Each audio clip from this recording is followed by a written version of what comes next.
Hello and welcome to Random Auto Stuff. Today we're going to talk about checking the health of your tires.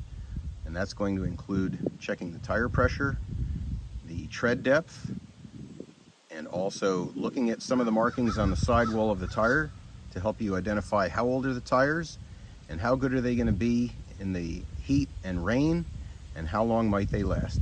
Let's get started. First thing we're going to do is take a look at the tread depth. Now these are nearly new tires, so there's plenty of tread on them, but a quick way to see how much tread you have. Hopefully people still have cash around, I don't know. But if you've got a quarter, take a quarter, insert the quarter into the tread, and if you can see George Washington's head disappear, your tread depth is good.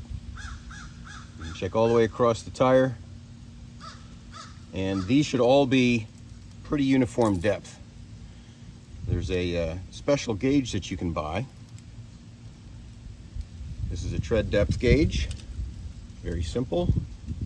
Pull it out, and this has readings on the side, which I'll explain in a moment. But to check the tread depth, basically extend it, and then push all the way down, and this will tell you how much tread depth you have left. So on this tire, there's between 9 and 10 30-seconds of an inch. I can drop it, then I can reset it. Check another section, 9 to 10.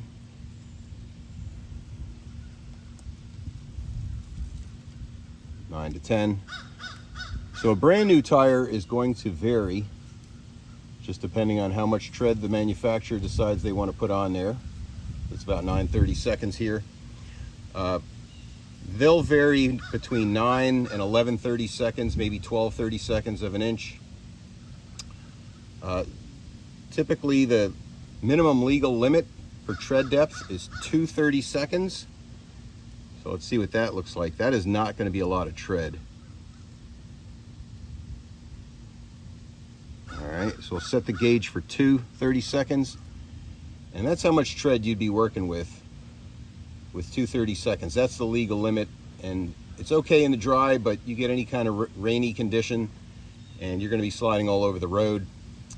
Another way to verify without a gauge, without a quarter, without anything, is the tire will have markings on the side indicating where you can find a built-in tread depth gauge. So these are Michelin's, and this has a little Michelin man happily pointing to where those tread depth indicators are.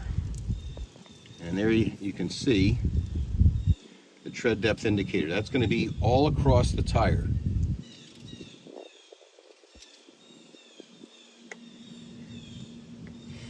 So what happens is when you reach that level of tread, all you're going to see remaining is a line that runs across the tire. That's basically those 4 bits of rubber down there are going to form a type of line.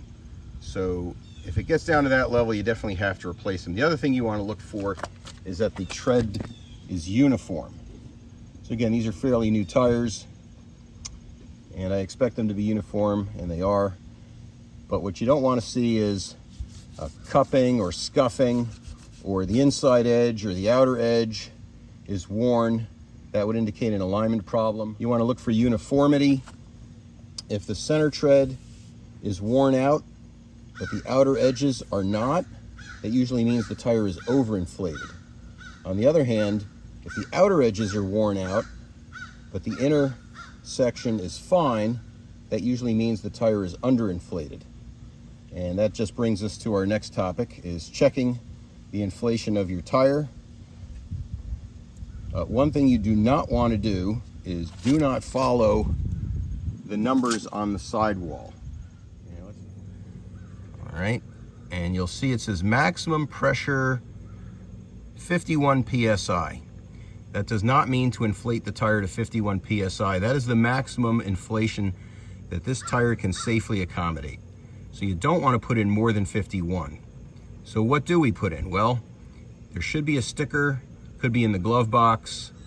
but on newer cars, it's usually located on the driver inside door jamb. Let's take a look. Let's open the driver's door and take a look at the sticker. So, tire and loading information, and you can see the tire size, front and rear, as well as the spare. Cold tire pressure, 29 psi front, 28 psi rear, and 60 psi for the spare. We'll take a look at the spare in a few minutes, but for now, let's check the tire pressure front and rear. You really have to have a gauge. You're not going to be checking one of these things by eye. Sometimes they look flat, but they're not. That's just a characteristic of radial tires. You can pick one of these things up at your local auto parts store or Walmart for $6, $7. They're really not that expensive. Is it 100% accurate? Probably not, but if it's within a couple pounds, really that's good enough, because getting close is much better than not being close at all. So let's take a look at this tire.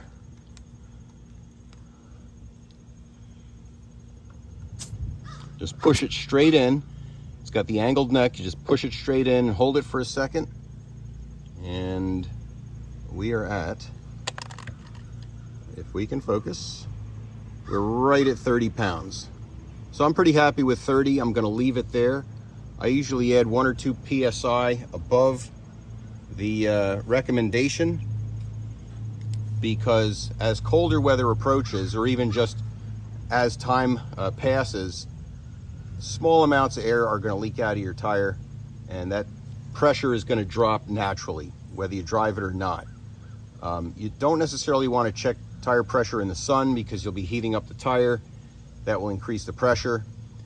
In the winter time, you can add an extra pound or 2 just to account for falling temperatures. So, rough guide, for every 10 degrees Fahrenheit that the temperature rises or falls, the tire pressure will increase 1 psi for every 10 degrees.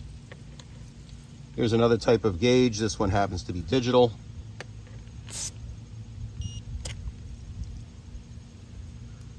.0.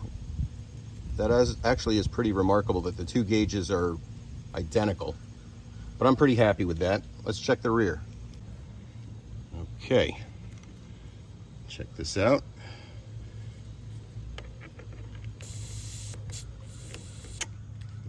Okay, not getting a good reading. There we go. 29.5. This being a Subaru, the front and rear have to be carefully checked. So the sticker on the side of the door jamb said 29 front, 28 rear. 1 psi difference. So normally like to put 1 psi difference. Still 29.5.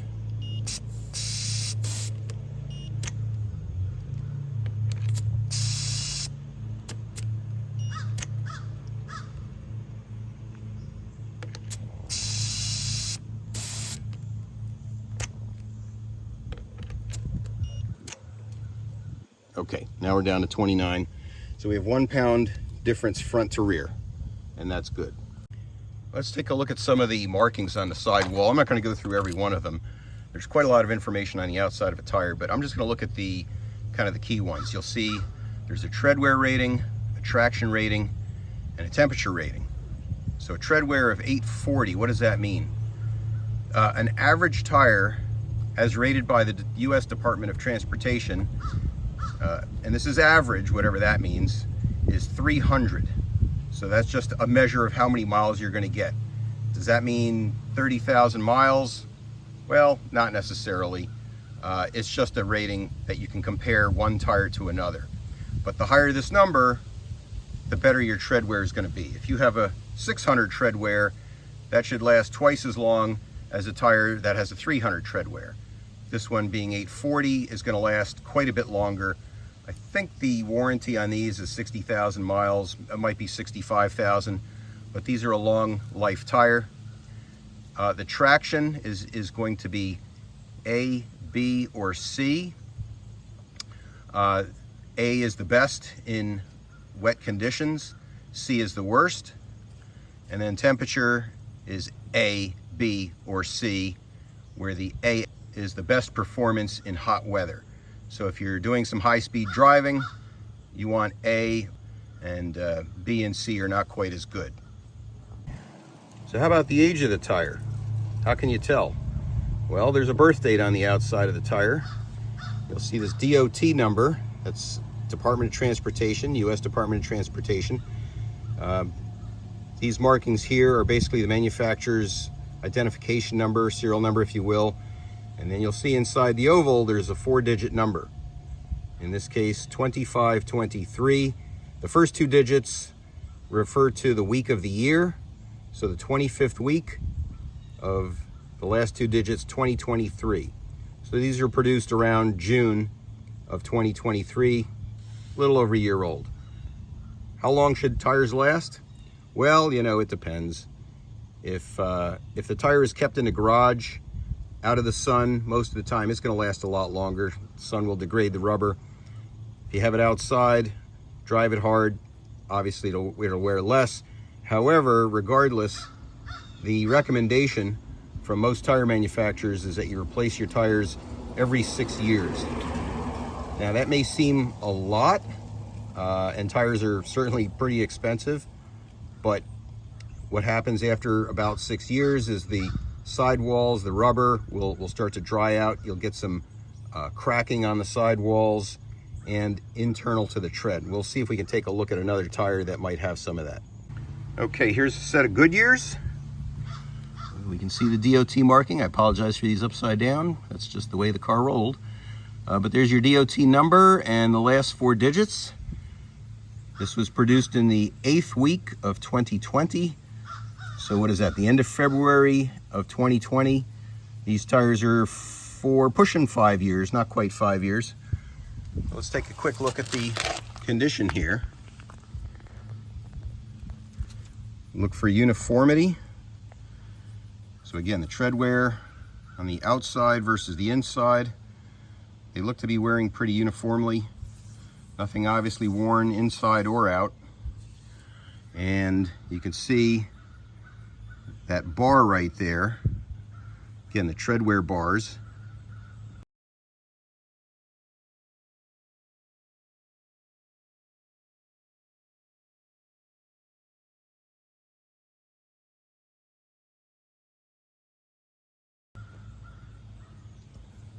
Okay, plenty of tread left on these tires. Okay, let's take a look at the other markings just below the DOT number. So in this car, tread wear is 820, traction A, temperature B. So a little bit better traction on these in the wet as rated by DOT test criteria, and a very high tread wear of 820. Let's take a look at another tire here. There's the DOT number. And these are some old tires. This is dated 10th week of 2008. So March of 2008, these tires are 16 years old, 16 and a half years old, well beyond the 6-year recommendation. This car happens to be stored inside, so it may not really be as much of an issue, but it realistically is time to replace these tires. Let's take a look at the tread wear rating on this. 680, traction A, and temperature B. And then taking a look at the tread, you can start to see some fine cracking there on the tread itself. So I would say these tires are definitely past it and need to be replaced. Might as well take a look at the tread depth on these tires. You can see that triangle there is pointing to where the tread wear indicators are. So there's one, and here's the other. There isn't one in the center just because of it's so small. But let's just take a look with our tire gauge and see what this says. So we've got about 630 seconds, which is still plenty, meets all the legal requirements, but because of the age and because they're starting to do some cracking, it is time to replace these tires. And finally, onto the spare tire check. Let's be honest, whoever checks their spare, let me know in the comments if you've checked it in the last year, or maybe you've never checked it, as long as you've owned the car. This one I probably checked 6 months ago. Most of the time a spare should be inflated to 60 psi, which seems incredibly high, but that's the recommendation placed on the sticker on the tire. And if you look in your owner's manual, you'll probably see it also recommended at 60. That's because in this case, this is a compact spare and they do run at higher pressures. If you have a full-size spare, then when you put it on the car, you just have to make sure that it matches either the front or the rear recommendation as shown on the driver's door jamb. So let's take this one out and take a look.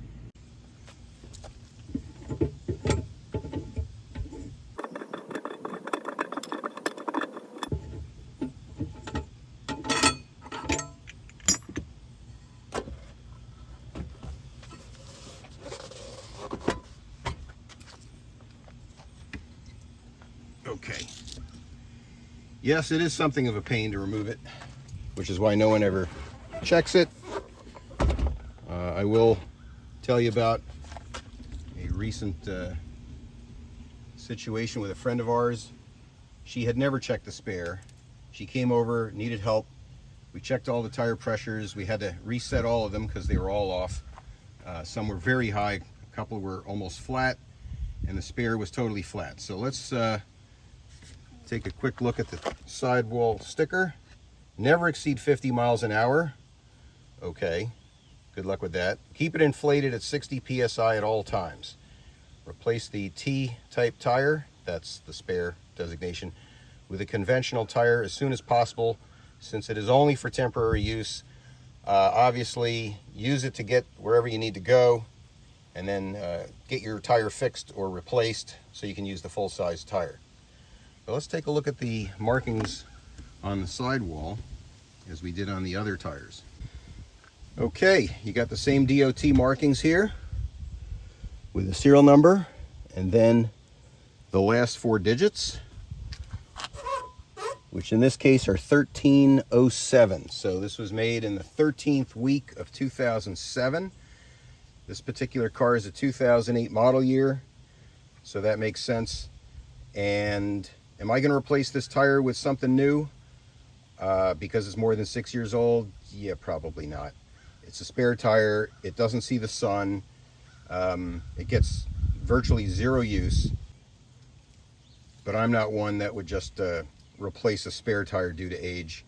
Just give it a look-see and see if it looks like it's in decent condition. So with that, let's go check the tire pressure. Again, that should be set at 60.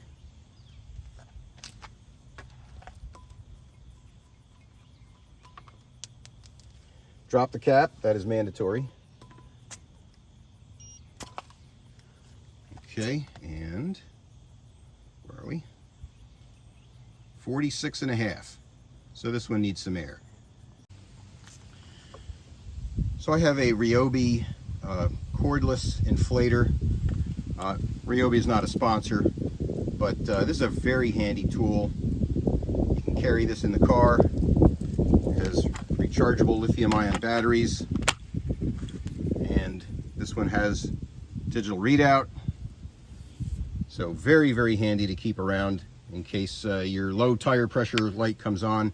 We'll take a look at the gauge in the car in a moment, but very handy to keep this in the car in case the light comes on. So I didn't record it, but to install this thing, push it on and then lower the lock lever and we'll add some air.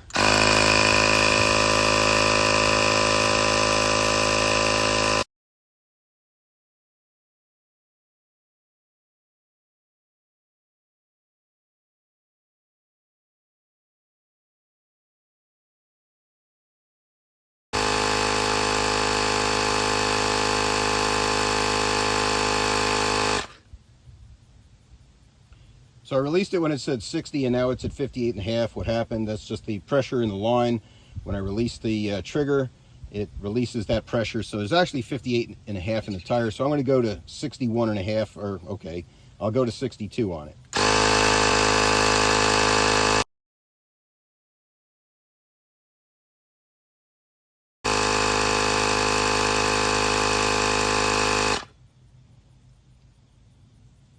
Okay, so we're at 60.5.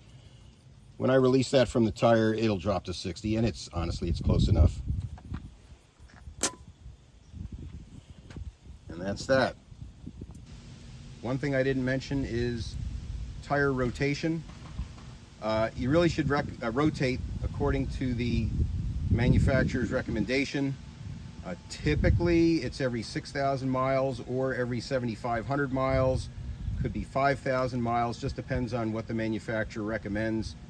And also, look in your owner's manual. In some cars, you rotate the front tire to the rear and the rear to the front, keeping them on the same side. In other vehicles, you might move the front tires to the rear and then swap the two rear tires left to right. So you just have to make sure you pay attention to the recommendation of the manufacturer. Also, after you rotate, don't forget to check the tire pressures front and rear, because they're now going to be different. Let's take a quick look at the warning light inside the car. The warning light for low tire pressure on all vehicles from 2007 and newer. When you first start the car, you'll see the light should come on, and in this car it will be down here in the lower left. It's kind of a bizarre symbol. It looks like a U with an exclamation point in the center. And there it is. And it goes away after a second or two. It's just checking the system and checking that the light works. If you don't see that and you expect to see that when you start the car, it could mean that the bulb is burned out. Be a good idea to replace it. Or if you're of the opinion that they're a waste of time and money, then just ignore it. But what that is supposed to do is, when one or more of your tires gets significantly lower than the others, or significantly lower than where it should be, then the light will come on just to tell you you've got low tire pressure. And low tire pressure is a safety issue, so that's why the system was mandated. And again,